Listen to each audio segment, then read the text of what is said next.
And now let's look at Adam Scott in this position, and you really see what I'm talking about here. I mean, that shaft is actually below the right forearm, which means that he would be hitting like a little bit of a draw here, which he probably did hit a 5 to 7 yard draw from where that club head is.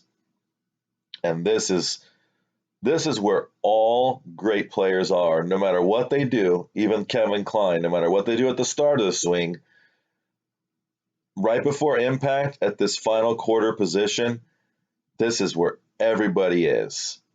And, you're a little bit off. You're a little steep, and that club shaft is not below the right forearm. It's over the right forearm, which means that this is going to be a slice. And let's look back at Adam Scott.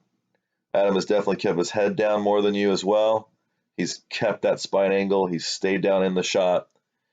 And that shaft is below the right forearm, which means that he's going to be coming from the inside. And that's a textbook mini draw swing right there.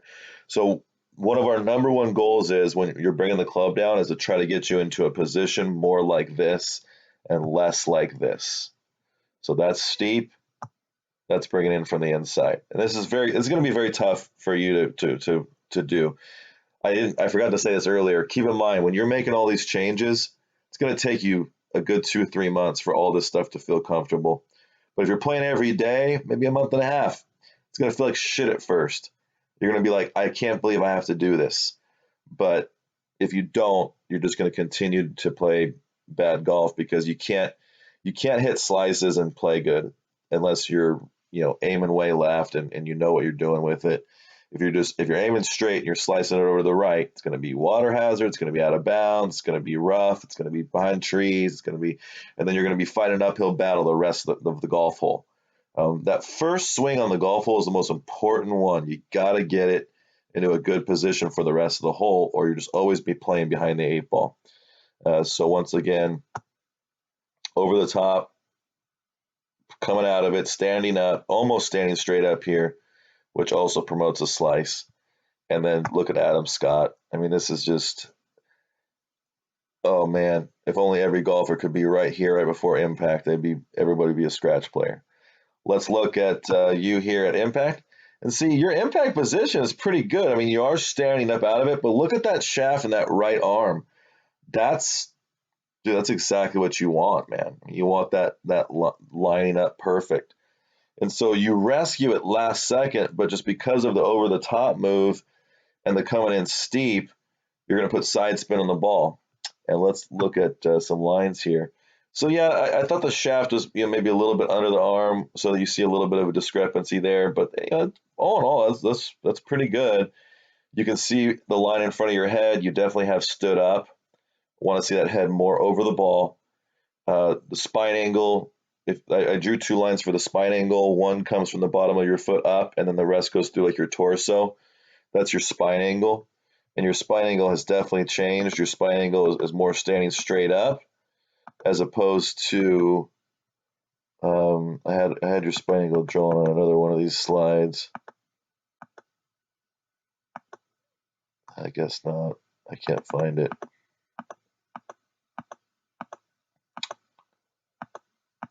Oh, here we go.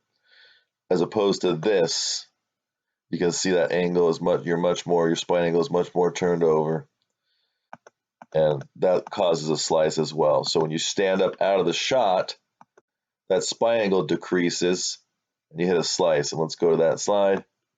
Okay, so you can see that spine angle really opened up, and you're almost standing straight up at impact, which that's a pretty common thing, man. It's hard to just crunch down. If you want to know what a pro looks like at impact, there it is. Crunch down. Okay. Definitely the spine angle is maybe changed a hair, but he's more crunched down as opposed to you who look more like you're standing up.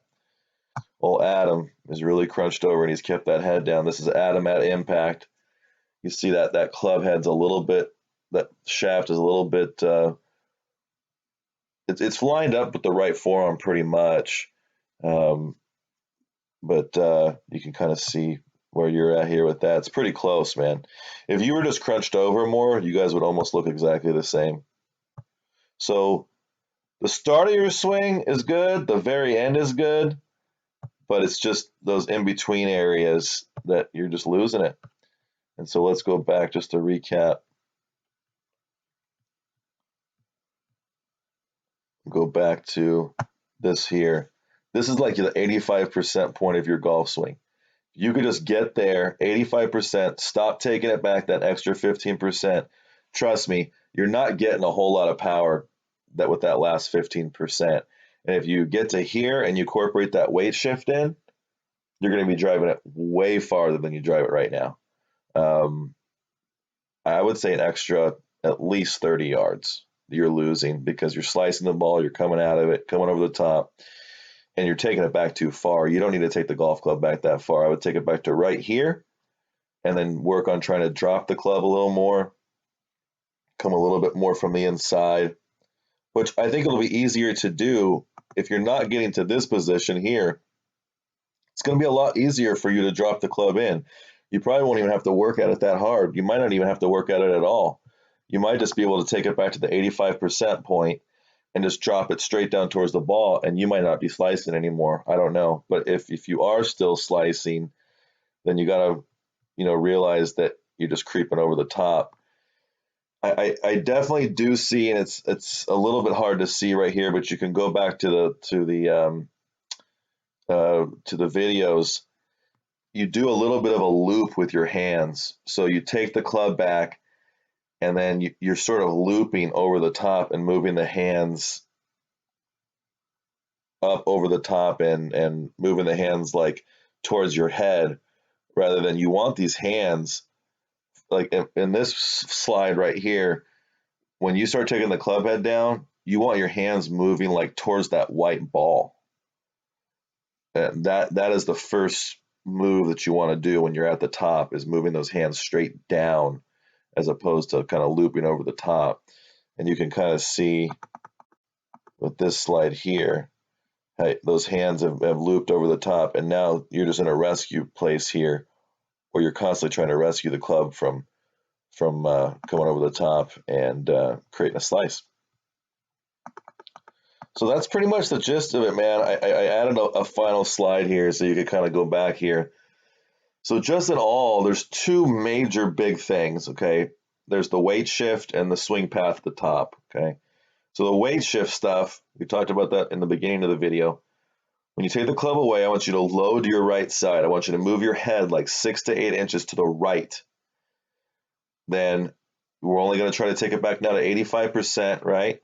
And then once you get to that 85% point, you want to think about your upper body as you take the club down. You want your upper body moving towards the target as well.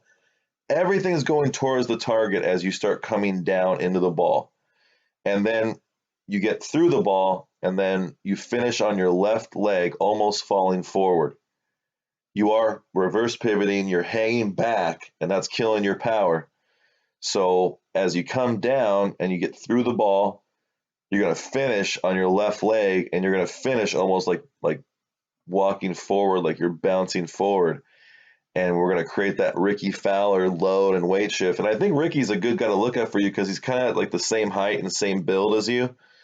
And so watching Rickie is probably a good idea. I'm going to put a couple links in the text message with Rick,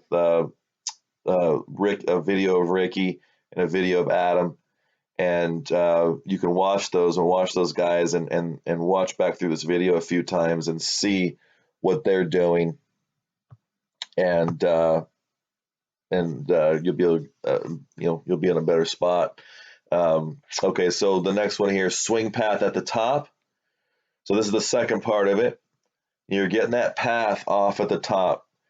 So I like for you just taking it back to that 85% point, not getting that extra 15%, and that should put you in a better place. So take it back to only 80%. Try to drop the club more, which means when you get to the top there at that 85% point, think about those hands going straight down. I know it sounds crazy, but they do. That first part, those hands go straight down to the ground, and then you're rounding off the swing, and eventually the hands will get through. But that first position that you're in at the top is where the problems are occurring. You want to avoid trying to going across the line. take it back to only 80, 85%, and then just drop that fucker straight down. And then don't come out of it. Don't stand up. You got to keep the head down. And then also incorporate the weight shift stuff. But these two core philosophies, this is golf. This is the secret to golf, and you're very close. You just got to work on these, and this is going to take some time. This is not going to be overnight. It'll feel weird. One day you might think you have it, and then the next day you're going to go back to your old swing. I highly recommend getting used to taking a video of yourself. What I used to do is I used to pull my cart up behind my shot, and my cart was running perpendicular to my shot line, and then I'd put my cell phone, I'd jam it in between the seat and the cart, so I could just press start and walk away, and that would hold my phone. And it's a perfect kind of little makeshift tripod to just hold your phone while you're filming yourself, and just film from these behind views and try to make these changes and then film it and then go home at night and watch it and see if you're getting any closer to where you need to be. And you can reference the Adam Scott stuff. Adam Scott hits every point of the golf swing perfect, so I always like to go to him. They say that he probably has the best swing in golf. It's pretty tough to get to all the points that Adam Scott gets to, but dude, you're not far off. The first 40 50% of your golf swing is fine. The last 20% is fine. It's just like that middle area where the club is just kind of getting off. And my recommendation would be to just don't take it back all the way. Take it back to like 85%. Work on that weight shift stuff. Keep your head down. Get through the ball. Get to your left side at the end, and you'll be good to go, man. Thanks again, and I hope this stuff helps you out.